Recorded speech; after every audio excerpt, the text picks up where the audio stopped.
Hello, my name is Gloria Mantooth, and I'm here with Mrs. Erma Toran. Her husband was Lieutenant Colonel Isiah Toran Sr. He did 26 years in the United States Air Force, and we are very proud of his service. So Thank let's you. get this started. I am a producer with the Unsung Heroes Living History Project, creating to honor our African American veterans and their families who served in the military, in the United States military, and later made Lompoc and Santa Maria area their home, raising families and strengthening our community. We believe service is not only carried by the veteran alone, but also by their spouse and family. Today, we would like to thank you for that shared sacrifice by inviting you to tell your part of the story. By recording and preserving these memories, we ensure that future generations know that you were here, that your family served, and that your contributions mattered.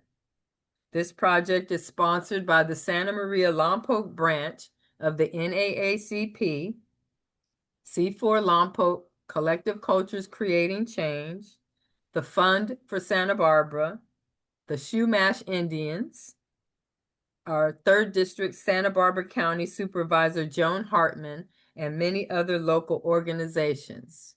So before we begin, may I ask if you'd be willing to sign the waiver granting the Unsung Heroes Living History Project, a 501c3 nonprofit organization, permission to use this interview as outlined in the release of deed at the conclusion of the interview.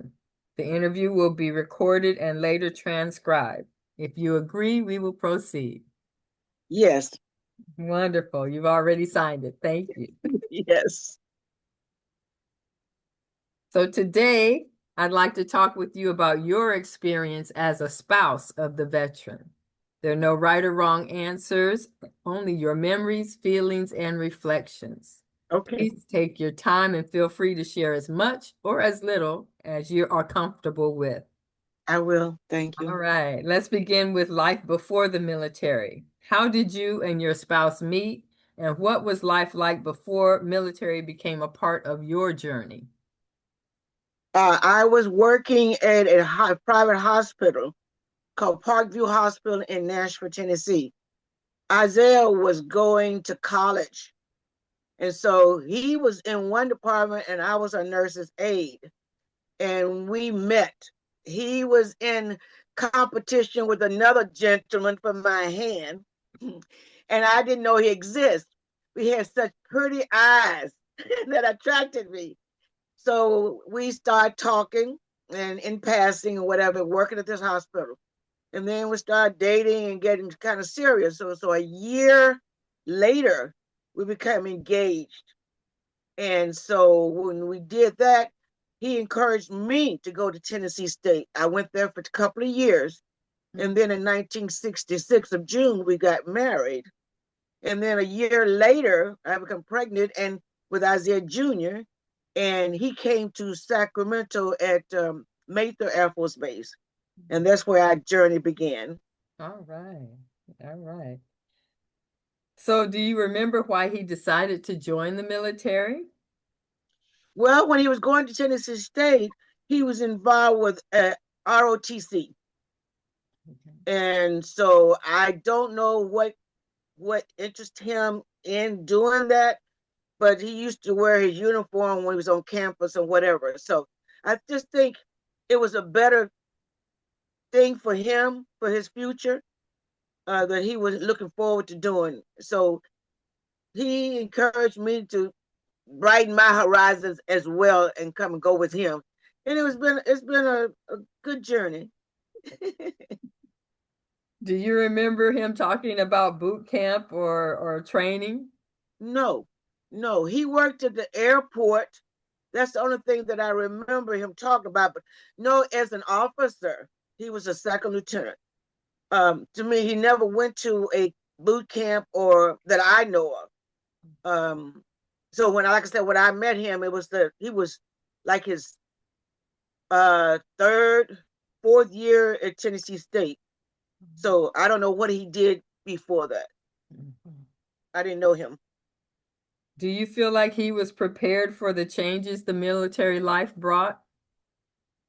I think so. I think he was prepared because he was educating himself a lot. Um, yeah, I think he was. Yes. What about you? Did you feel prepared for what military life brought? No, I sure was not. I was the oldest of 9 children, and I had not been outside of Nashville. And so when he said that he had to leave to go to work for was it Sacramento? No, San Diego at the deferment air. What is it? It's the airport, a base, or whatever it was. No, it wasn't a base. It was an airport that he worked at a airplane company, and so it deferred him 1 year going into the military. So no, I was very naive and very lonely without my family, but I was willing to take the chance of going with him because I loved him. Yes. So, what do you remember about your role or job in the military? I I'm sorry, your spouse's role in the this military. it was a lot of, to me it was a lot of pressure, because when people found out who he was and I found out who I was in a different secular, they asked me, why are your husband is an officer, why are you working? In fact that I was African American, and they think that I did not need to work. They thought that I did not need to be on a bowling league. They thought I just didn't need to be there. I need to sit home and raise my children, which I raised my children. But when the children was going to school, I had idle time. So I did a lot of volunteer work. So I made a kind of little name for myself, but people never put us together Mm. until they saw us at events. And they said, well, I know him and I know you. I didn't know y'all belong together. I said, fortunate we do belong together. And so, where you were living during their service, where were you living during his service, and what was that experience like for you? Were you together or the times when he was deployed? Okay, we started out um, in Sacramento at Mather, and then we went to uh, Maxwell Air Force Base, and I had my second child or whatever. He went to defense. No, he worked. He went to a school um, for class, and then we went to Hawaii. But then when we went Sacramento first at Mather, I stayed here with my 2 little boys until he went to Vietnam. When he was in Vietnam, I met him 6 months in Hawaii, and then 6 months later he came home. It was interesting for me, but I got through it because I wrote him every day. So, and I sent him cards and I sent him letters. I sent him copies of the bills as I paid them. So we stayed in connection. It wasn't like a spread or idle time where I never heard from him or I never communicated with him. So he got to see the children or whatever. And then when I went to Hawaii, brought his mother out to take care of the children. And then I was gone for a week or whatever and came back. And then she went back to Nashville. And unfortunately, she passed away. So, how did military life affect your household and your family routines? He was gone majority of the time. He was TDY a lot. He wasn't TDY a lot because he was in civil engineering. So he was out in the field, whatever, with his crew. So I was pretty much raising the children alone, pretty much. And so I got used to it. I got used to being self-sufficient. A military wife has to. I got used to being doing what I needed to do to make decisions for me and those children. I learned how to be strong.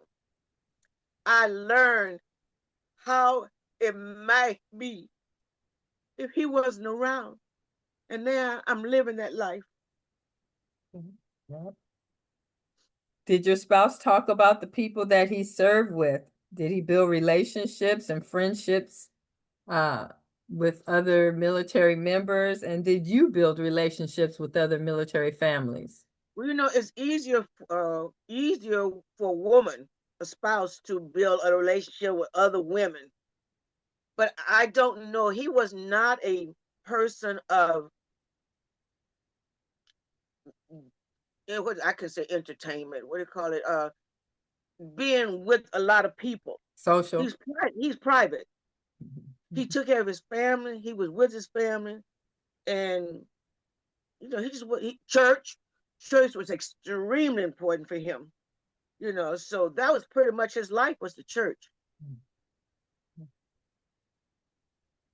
But how did you, well, you already kind of explained how you stayed connected during long separations and deployments Mm-hmm. and what it was like managing family responsibilities during those times that you became Yeah. strong Yes. and you took care of what needed to be taken care of as a spouse, I definitely. had to learn the hard way about doing things for my family, because to me that was important, as being a good mother, and teaching them how to survive, even though they knew their father when he came home.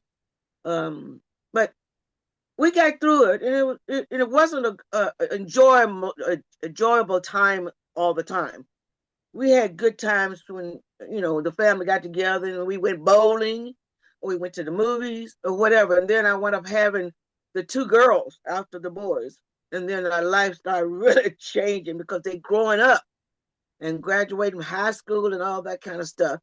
So going through change, them become young men and young women of today, which they are grown men and grown women with children or families pretty much on their own, especially the boys.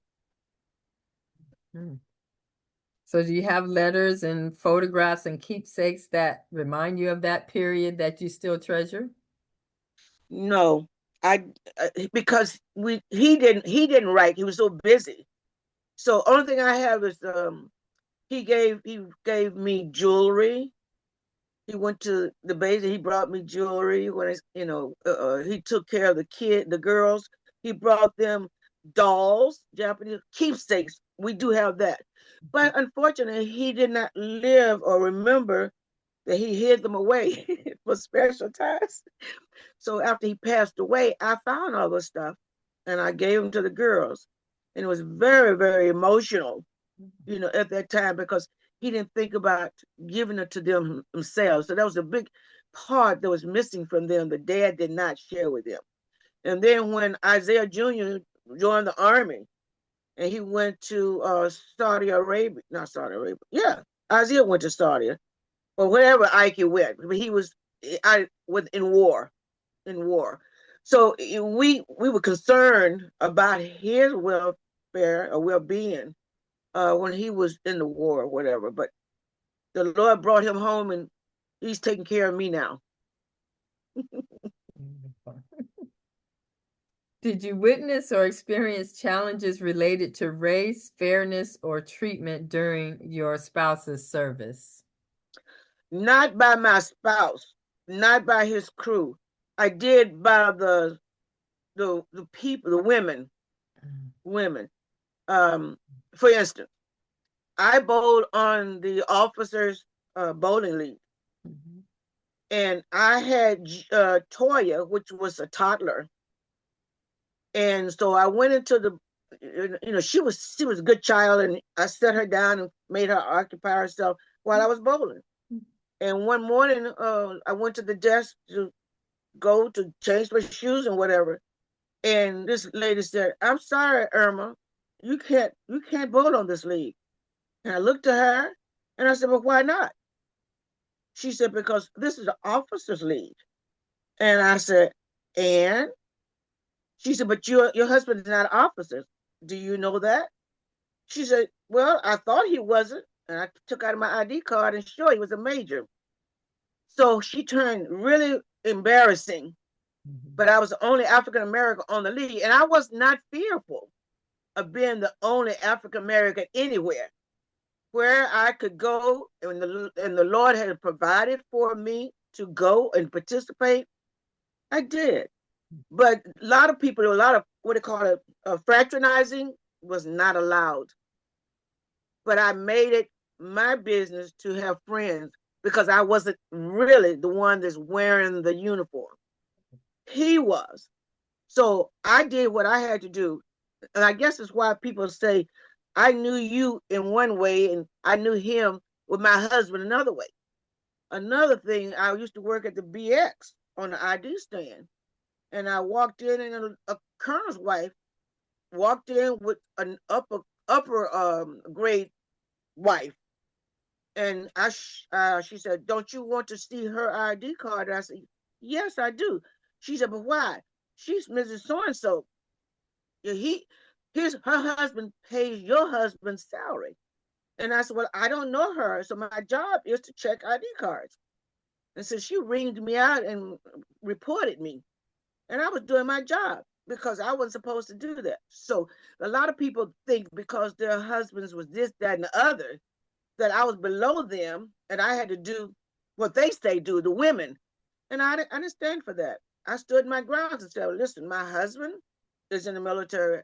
I'm by his side, but I'm not in the military, but I will not embarrass him. So if you do what you have to do, that's fine with me. I can stand on my own." And I did. Mhm. How did the social climate of the time affect your family? Social, it didn't really affect them because they were young at the time, and I had took them to the babysitter, or the babysitter came to the house. So it really didn't. They just did what they were told to do. So it didn't affect them at all. Mm. And where did you find strength or support during difficult moments? In God, I found strength in my relationship with the Lord. I had to because I had no one else.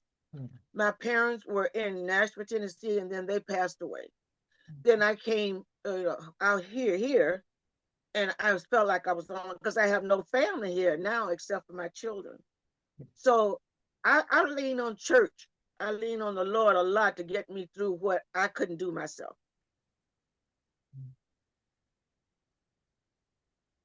So, life after military service, what was it like when your husband retired from the military and Well, entered after into he civilian life? okay, he retired, and it was a big transition because I said, "Oh, what am I going to do with him all around the house all the time under my feet?" I kind of didn't like him retiring because I knew he was going to work. But things was not bad at all because he got involved really quickly in substitute teaching. So when he did that day after day until it finally got to him that, and they called him. He was very, very. People really called him a lot, and he liked being with children. He likes helping the children. And so when he see them on the street or whatever, they say, "Hey, Mr. T, hey, Mr. T. Oh, he's mean, but I like him." I mean, stuff like that. So then after start doing that, he got involved and he stopped teaching. I think he did that, oh, it's quite a few years. And so then he started getting more and more and more involved with the pastor and the church life. And so I was involved. We were all the family, the whole was involved in church. He was head deacon. He's the right hand man for the pastor, chairman of the deacon board, and we just did family things. But a lot of times, even then, he was out on a mission doing deacon's work with the pastor, and again, I was on my own with the children. So I just learned how to adapt even retirement life because then when the Lord took him home, I'll be 3 years, the 10th of this month, March. That's another big adjustment that I had to learn to do. But you know what, sister, I'm doing very well. The Lord is my comforter, and He's taking care of us all. And I'm doing it because he had the life of the Lord. He did what he had to do, like all men do. I'm doing what I think the Lord would have me to do in my life. You don't have a one life. And my life is to serve him as best I can. And that's exactly what I'm doing day by day. That's all I'm doing. That's wonderful. What do you feel most proud of about your husband's service in the military? I was very proud of his achievements in rank, but that I know of. He was private, very private about a lot of things. He would not share a lot of things with me. He wouldn't tell me when he was upset about what went on at work. He didn't share much. He kept things to himself a lot. I found out so much since he passed away, how things were in the military as far as African American concerned. We think when people go in the military, it's all equal and all great, but it's not. It's not. And I cried because I didn't know he was suffering so a lot in making rank. He had the intelligence, he had the stamina, he had desire to make rank higher. But that's what made forced him to retire because they, from what I'm told, they kept blocking him from making higher ranks. Mm. So he went through a lot, but a lot of times, even like when he died, I said, you couldn't talk to me. You kept so much from me. I Mm. wish you wouldn't. That's what husband and wives supposed to share. But even though there was nothing I can do about it, at least I would understand why he was the way he was a lot of times. Mm. Mm. What are you most proud of about your own role during his service? I'm proud that even through hard times, the Lord has led me to be by his side, to love him, to try to understand him, to do little job, volunteer works, or whatever I can do, for, to not to aggravate him, not to complain a lot.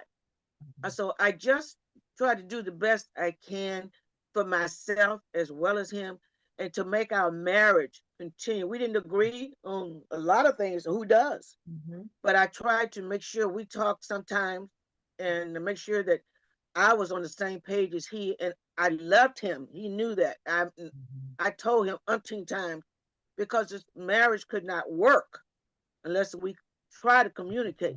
Mm-hmm. So during the funeral, the comments I made, we were married 56 and a half years before he passed away. So now it would have been 59, 59, I think, coming up this June if he was still living.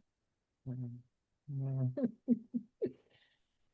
Were there sacrifices you made that people may not always see or recognize? I don't think there's anything sacrifices I made except taking care of the children and doing all the things, the house business or whatever, when he wasn't around. That's the only sacrifice because I was naive a lot. I didn't know a lot. I wasn't taught a lot like other nationalities do with their children. But I learned little by little, and he taught me when he was here. Um, so no, it wasn't any major sacrifices except when he was gone TDY a lot. When because with PCS we were with him. So no, it wasn't anything major that hardship for me. How would you like your spouse's military service to be remembered? That he was a heavy achiever. That he was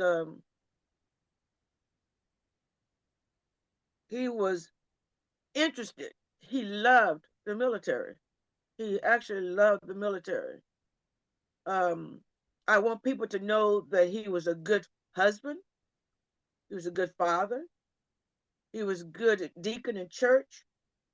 He was good as far as people saw about everything.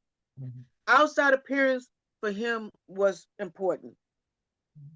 What goes on behind closed doors, like anybody else, it has his quirks, you Mhm. know. But I want people to know that he was the best husband the Lord I could have ever asked for. and I miss them so much. But life has to go on for me. What do you want future generations to understand about military families and their spouses? I want them to understand, go in with open eyes, go in knowing that nothing is, military is not the answer, it's not perfect. I want them to know that you're going to have hardship in families during this time because you're going to be maybe away from your kids, or nowadays the military is different. Mm-hmm. They're having a lot of, I gotta say, let me just put it that military is not all all that you, it's what you put in it that you get out of it. Yeah. And what message would you want to share with other military spouses, past or present? Do your best to keep the home front burning. Do your best to make life a little easier for your spouse because they have a lot of pressure, a lot of pressure we don't see until later on in life. Mm-hmm. For them to be the best you can be, to be one, you and your spouse to be one, Mm-hmm. because separation is not going to help at all. I want the future ones to know that if you're going to take a spouse, you know that's extra pressure on you, but you need to sit down and talk about your future together and not keeping the secrets because it's not helpful to anyone when you're going separate ways a lot Mm-hmm. and not know what how to come back together and be one. Life is struggle as it is. Military is going to make it a little bit, maybe a little bit more stressful. Okay. Well, Mrs. Toran, I just want to thank you so much for sharing your story today. Is there anything else that you would like to add before we close? Well, only thing I can say is when you're going through life's trial, make sure that you have the Lord on your side. Ask the Lord to lead you in all decisions because you can't live in this life by yourself. I want the world to know you need Jesus in your corner. Thank you. Thank you. Your voice honors not only your spouse's service, but the strength, resilience, and love of military families. Thank you so much for sharing your story today with us, Mrs. Toran. You too. Thank you. God bless you all. God Bye bless bye. you. Bye-bye.